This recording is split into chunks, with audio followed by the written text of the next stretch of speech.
Graça e Paz, parte 2. Antes de chegar na parte de hoje, é importante mencionar a origem de algumas doenças.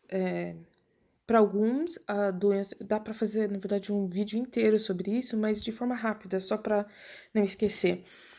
Tiago fala que se alguém tiver doente, ore. E se tiver cometido pecados, serão perdoados. Muitas vezes, doenças são relacionadas a pecado.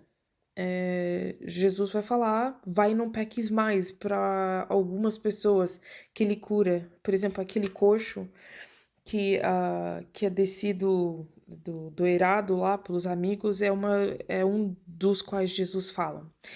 Tem outros que podem ter origem satânica. A mulher que estava com hemorragia, Jesus falou, essa filha de Abraão estava sendo cativa por acho que 12 anos por Satanás. Aí vem uma outra questão também, de novo, se você quiser mais esse assunto é só perguntar. Aí tem Jesus que também fala que não tem nada a ver com isso, que apenas é para mostrar a glória de Deus. Quando eles perguntam quem pecou, aquela criança que era surda, foram os pais ou a criança? Aí Jesus falou nenhum nem outro, é para revelar a glória de Deus. Nós conseguimos identificar isso algumas vezes. Algumas vezes nós sabemos que algumas pessoas estão doentes porque elas estão em pecado. Elas adoecem porque elas estão em pecado. Eu vejo muito de acontecer isso na Europa. Quer ver um exemplo bem claro e pode ser também polêmico. Depressão.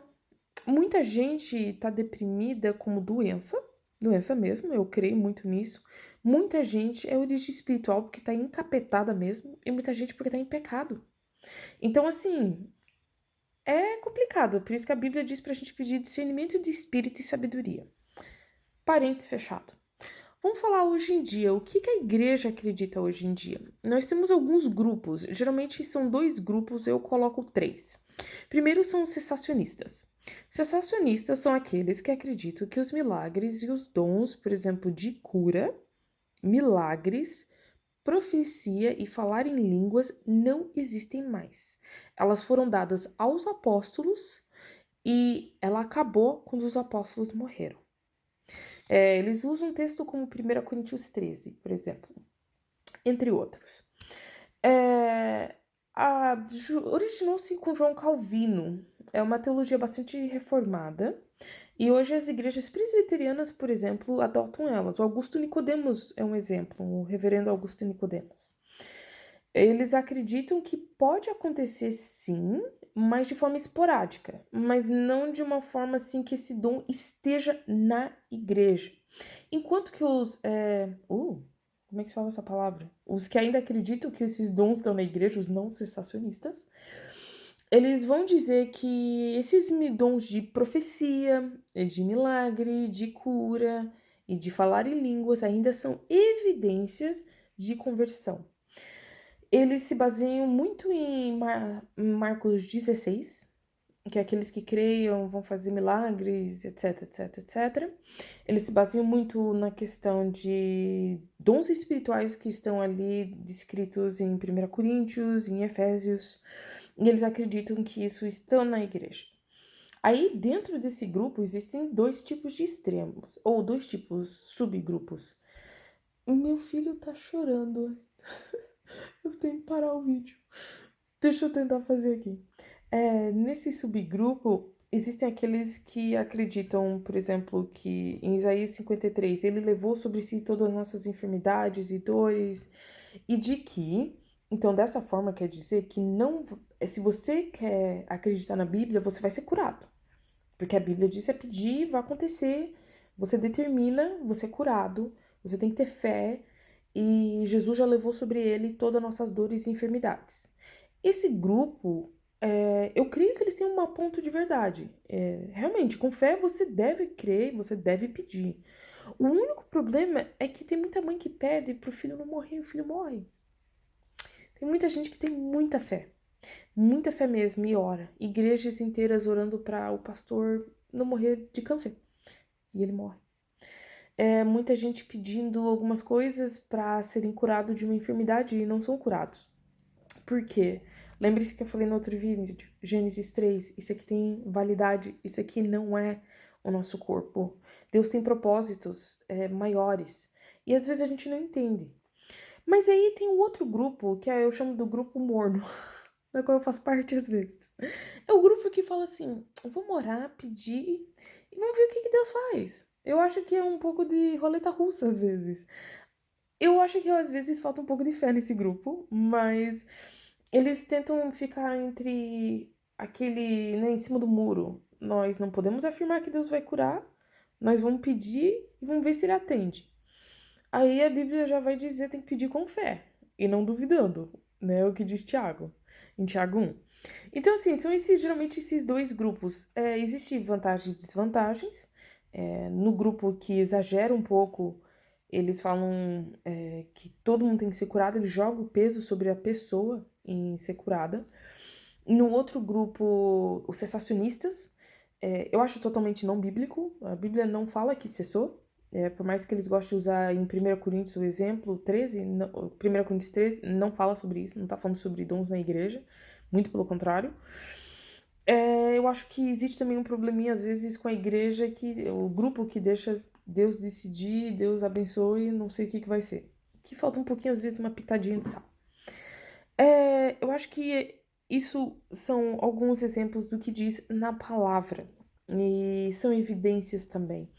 A gente vê muito a cura como evidência do poder de Deus entre grupos não alcançados. Nós vemos isso como dom. Eu creio muito que é um dom também dado à igreja. Existem pessoas específicas. Eu conheço gente que tem esse dom. Eu acho que também ela pode servir como uma forma de prova de Deus mostrar que ele realmente existe para algumas pessoas. Mas a pergunta é: e hoje? O que a gente vai fazer? De novo, agora essa parte não é o que tá na Bíblia. Essa parte é o que a Julia acha. Eu sou teóloga. E essa é a parte onde eu interpreto as escrituras.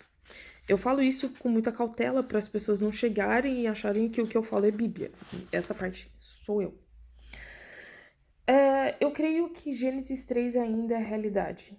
Eu creio que nosso corpo tem validade. Eu creio que Lázaro foi ressuscitado, mas ele morreu depois. Deve ser muito chato morrer 2 vezes. Perdão. Mas eu creio muito nisso. Eu creio de que a gente precisa colocar isso em perspectiva, de que a terra geme, a terra está ansiando pela revelação dos filhos de Deus, porque nós ainda estamos condicionados a isso. As mulheres continuam sofrendo dores de parto. Os seres humanos acabam ainda sofrendo. Eu creio muito que existe o lado espiritual de algumas doenças. Eu creio muito que isso é muito negligenciado ou às vezes muito exagerado. Tem gente que chama diabetes de diabo. Tem gente que acha que depressão é só coisa física, ou de que não existe lados espirituais para isso. Então, assim, existe muita cautela. Eu digo para pedir sabedoria do Espírito Santo para questão de cura dessas doenças, de olhar essas doenças com a perspectiva. Eu creio muito na promessa em Apocalipse de que nós vamos ter, sim, novos céus, nova terra, um corpo glorificado. E isso daqui não vai se realizar aqui. Mas eu creio no reino dos céus, glória a Deus, que já chegou. E eu creio num Deus de misericórdia. E eu creio que a oração do justo pode muito em sua eficácia. Então, o meu conselho é ore. Ore, peça, peça com fé, peça até Deus falar, não peça. Mas ore mesmo, peça para todo mundo. Eu dou um exemplo aqui de casa. Quando meu marido foi diagnosticado com problema, ele tem uma doença rara no coração e muito grave. Até que ele foi invalidado pelo fato do coração, da doença do coração dele.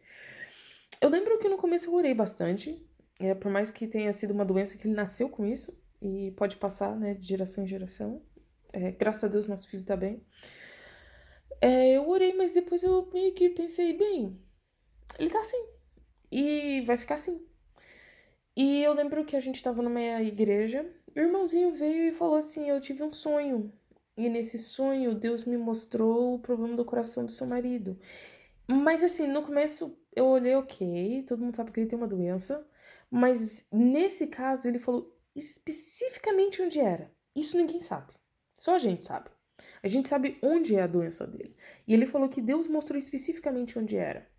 E Deus falou pra ele pra gente continuar orando, que era pra falar pra nós, pra gente continuar orando por cura. E eu sou assim, quando Jesus promete, eu fico pedindo. E eu peço, eu continuo pedindo. Meu marido melhorou muito. Assim, quem conhece ele bem no início do estágio da doença pra agora não é irreconhecível. Mas eu tô que nem aquele cara que Jesus cura, que começa vendo, em vez de ver homens, ver árvores. Eu tô por etapas. E eu creio muito nisso, eu peço muito isso. Eu deveria pedir um pouco mais, mas eu creio na promessa do Senhor. Então, quando alguém me pergunta, Julie, o que que você acredita sobre cura? Eu acredito que ela é bíblica, eu acredito que ela tem que ser pedida, eu acredito que ela tem que ser olhada de uma forma ampla, olhando a questão espiritual, a questão física.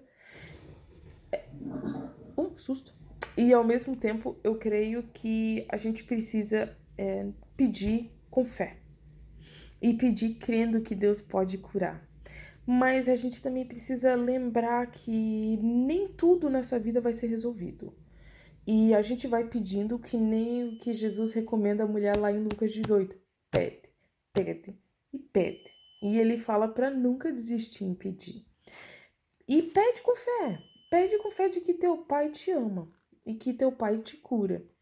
E eu creio muito nisso. No meu caso, eu tinha enxaqueca crônica.